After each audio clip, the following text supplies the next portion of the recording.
Ukrainians head to the polls for a presidential election tomorrow, and there are fears pro-Russian insurgents may prevent voting in much of the embattled east.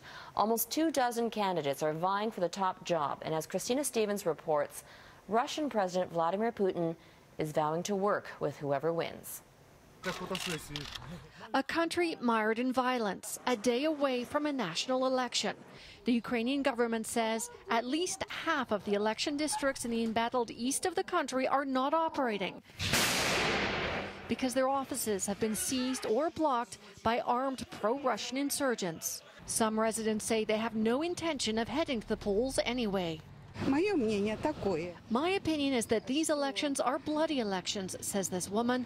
Blood has been spilled and no one is being held accountable. How can we trust the current government? Others insist they will try to vote despite being afraid.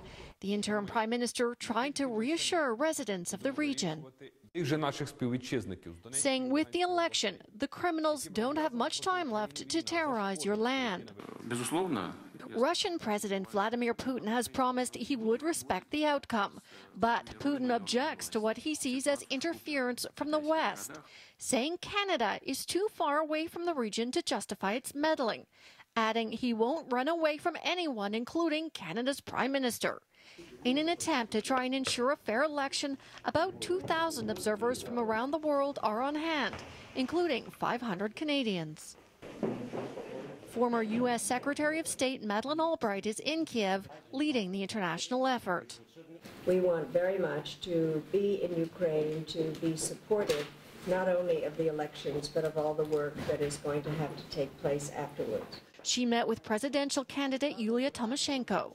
We will not let anybody break this election, and we think that the presidential election is a very strong factor of stability in Ukraine, says Tymoshenko. Polls have the former prime minister trailing billionaire candy tycoon Petro Poroshenko.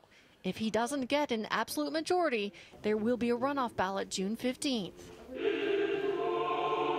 Meanwhile, in the desperate hours before the election, some in the country have turned to prayer to ask for peace, hoping a strong new leader will mark the beginning of the end of months of unrest. Christina Stevens, Global News.